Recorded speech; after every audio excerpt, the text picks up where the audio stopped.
Welcome back. You done, NHL? You done? Alright, so there was a trade made. So we're going to start with that. It's at the bottom of the board because I had just finished the video. I was all set to upload it. I was like, alright, let's... Oh. So I don't feel like Ryan Graves being traded necessarily means it needs its own video. So plug it into the bottom and start over. Ryan Graves is now a member of the New Jersey Devils. Ryan Graves is a very solid defensive defenseman who's got some offense too. 54 games, 2 goals, 13 assists for 15 points. He was a plus 15 this season. He was a plus 40 last season. Now I know people think plus minus is overrated, and there's something to that. But Graves is a pretty solid defenseman. In return, Colorado gets Mikhail Maltsev. I like Maltsev too. 33 games, 6 goals, 3 assists, 9 points. He was a -4, but it's a Devils -4, so not a big deal, right? Maltsev, competitive, good, bottom 6 forward. Some upside there. Also a 2021 second-round draft pick. So Colorado, who were risking losing Graves in the expansion draft, now they trade him to New Jersey, a team that needs help on the blue line, and they get something back. So this is something that I'm surprised we haven't seen more of these trades yet, but as we get closer to the deadline, that's going to happen. So the deadline's in a couple of days.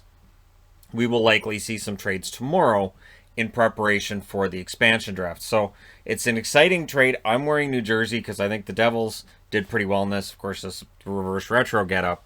But yeah, I like Graves. I think he's the better player in this trade. But again, they were going to lose him for nothing. So now they don't have to worry about that. And yeah, New Jersey gets themselves a solid defensive defenseman. And who doesn't want more of those? New Jersey definitely wants more.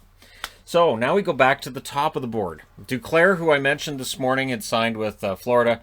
The figure did come out. It is a 3-year deal for $3 million per season.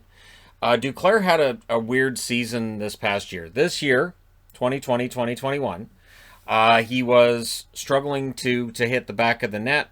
He had a lot of opportunities and a lot of times where you're like, seriously, that should have been a goal. The previous season in Ottawa, he had this amazing goal-scoring run that goosed up his stats a bit and probably made him look better than what he was. But now I look at a 3-year deal for $3 million per, and I'm going, yeah, that's a perfect kind of contract for Duclair, and all the best to him. I think he can still be a 20-25 goal scorer, and I know he didn't score at that pace this year, but again, there was a lot of bad luck for him. I think solid moves being made by the Florida Panthers so far, and we'll see how that continues throughout the offseason. Dylan Gambrell has signed a 1-year, $1.1 million extension with the San Jose Sharks. No real harm in that. No risk in that. I love contracts like that. Brett Ritchie signing a no-risk contract as well with Calgary, a 1-year extension at $900,000 per year. Of course, with Calgary, the questions about who might end up going to Seattle from there. Those questions continue whether or not it might be Giordano. I don't think so, because Giordano, to me, at this stage in his career, I just don't see an expansion team necessarily pick him up, but we'll see. We'll see. Ron Francis may be very unpredictable, and Calgary might be unpredictable this offseason as well. Speaking of extensions, there are discussions about whether or not there will be an extension for Taylor Hall with Boston, as these discussions apparently are making good progress. Boston likely will get some sort of a handshake deal with Hall that they'll make official after the expansion draft is done. So basically make it so he's exposed, but when Seattle calls and says, do you have any interest? He says, no, thanks.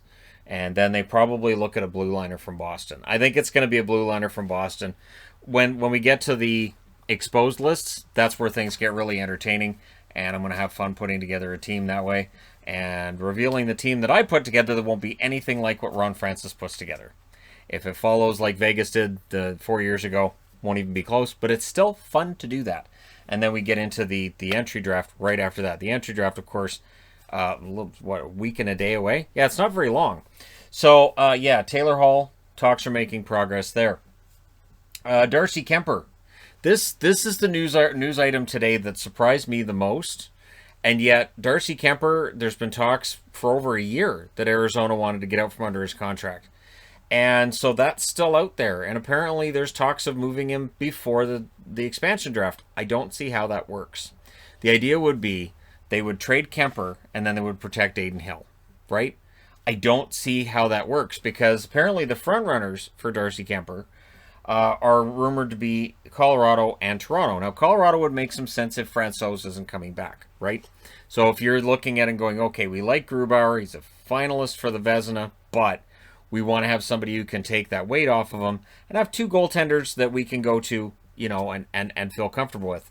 And Kuemper absolutely would be a goaltender you would feel comfortable with in most scenarios. The question with him is whether or not he's going to stay healthy.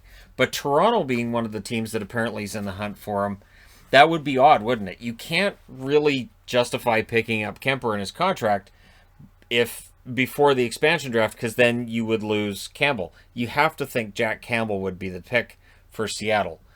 Campbell has proven at worst he's a good backup goaltender. And at best, you might have your starter in Jack Campbell. He played very well for Toronto this year. And I don't know if he can follow that up with another year like that. It may just very well be one of those hot streaks. I remember when Brian Boucher went on that incredible run for Arizona. Then Phoenix. I do believe it was still Phoenix at the time. And, when you go through those hot streaks, it can feel like a bit of a downbeat when that's over. But is that what Jack Campbell did? Did he have a very good season? And he's going to go back to being a good goaltender, not necessarily great? Or is he going to be a great goaltender going forward? So I don't see Darcy Kuemper going to Toronto before the expansion draft. But if they go through the expansion draft and if they end up protecting Kuemper, but they lose Hill, then are they still looking to move Kuemper? And if they protect Hill, and apparently Seattle's interested in Darcy Kuemper, do you throw something in to get Seattle to take Kuemper, or do you get Seattle to give you something in return for leaving Kuemper exposed in the expansion draft? Inquiring minds want to know. So that's one of the intrigues right now, is what's going to happen with Kuemper before the expansion draft and then after. If he's still in Arizona, does Arizona still try to move him, right? And then there's this rumor that's out there, which we'll see if the trade makes anything change, where Gabriel Landeskog, if he's going to end up going to market, the St. Louis Blues, very interested in Landeskog. And that would be incredible to see the captain of the Colorado Avalanche go to another team in their own division. And St. Louis basically weakening their division rival, picking up Landeskog, and strengthening themselves in the process. So it would definitely, it doesn't completely even things up between St. Louis and Colorado, but it really helps. And it would definitely be something they'd be doing to help themselves and hurt their opposition, and that's what you want to do on the free agent market, right? Now Ryan Suter, who of course has been bought out by Minnesota. Word has it he won't play in Canada. So if you're, maybe he'll go to Montreal. No, he wants to stay in the States. He's an American player. Played on American teams throughout his career. Doesn't have any interest in playing in Canada. Vegas, Colorado, Washington are listed as the three most likely destinations. And this is, of course, without even getting into the nuts and bolts of discussions yet. Just the most likely places for him to go. Vegas, he'd have to go there on a cheap contract. He may be perfectly fine playing on a cheap contract. May just want a chance to win. I may see Vegas as a chance to do that. Colorado, much the same thing. Colorado's just moved out Graves. Maybe they've got their eye on Suter, right? And Washington, who has just, Char is probably done. Maybe done, right? If so, they have a hole in their lineup in the blue line, and Suter could be plugged in there. And I'm sure there are going to be other teams that are out there, but Colorado would make some sense, wouldn't it? Especially given the trade with Graves, might make some sense to pick up Suter again after the expansion draft. And then the last item on the board, although it's not the bottom item on the board, is the Zach Hyman rumors. So apparently Hyman, the agent calling around, apparently the asking price for Hyman's already up above $5 million a year. I love Zach Hyman. He's one of the hardest working players in the league. But when he starts going north of $5 million, I think that's where, as a general manager, personally, I would probably say, no.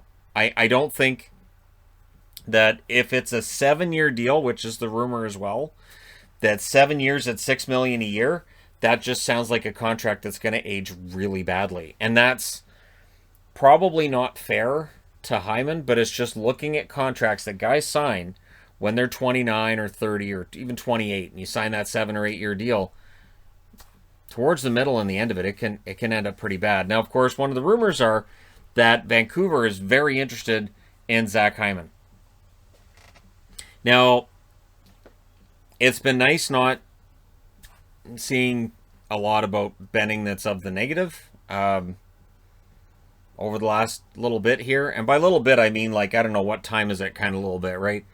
But if Hyman were to end up in Vancouver on a $6 million a year deal, especially while they're trying to get Pettersson and Hughes signed, and Besser's going to come due.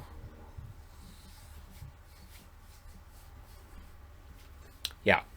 So, anyways, because there's been talks about, buyouts and whether or not buyouts are going to happen with Vancouver. I'm 50-50 on whether or not there's going to be buyouts at all.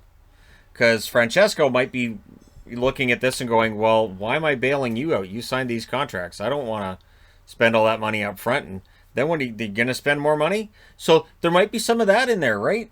I don't know. I don't know what's going to happen, but yeah. See, there's people out there who want to see the Leafs make a deal, get a signing, so they get Steve Dangle's reaction, especially if they think it might be a bad one. I guarantee that if Zach Hyman signs a long-term, big money contract for Vancouver, there'll be those who are like, "Oh, I can't wait for Shannon's reaction." I'd rather not. All right, there you go. I think that's it for tonight. If there's more news, I will be here to report on it, and I will update you guys, especially, obviously trades are the big ones. So if we get more trades, and that can happen, then I'll be here to report on it. But hey, let me know your thoughts regarding the Devils and the Colorado trade. I might be wearing Devils, but I like what Colorado got back. I think both teams did very well in this trade. I'm not declaring a winner. Graves is the best player in the trade. That's the reason I'm wearing New Jersey. But let me know your thoughts. Hit like and subscribe if you're browsing your way through. You just happened upon this video. Thank you guys so much for watching, for all your support. I will talk to you again soon.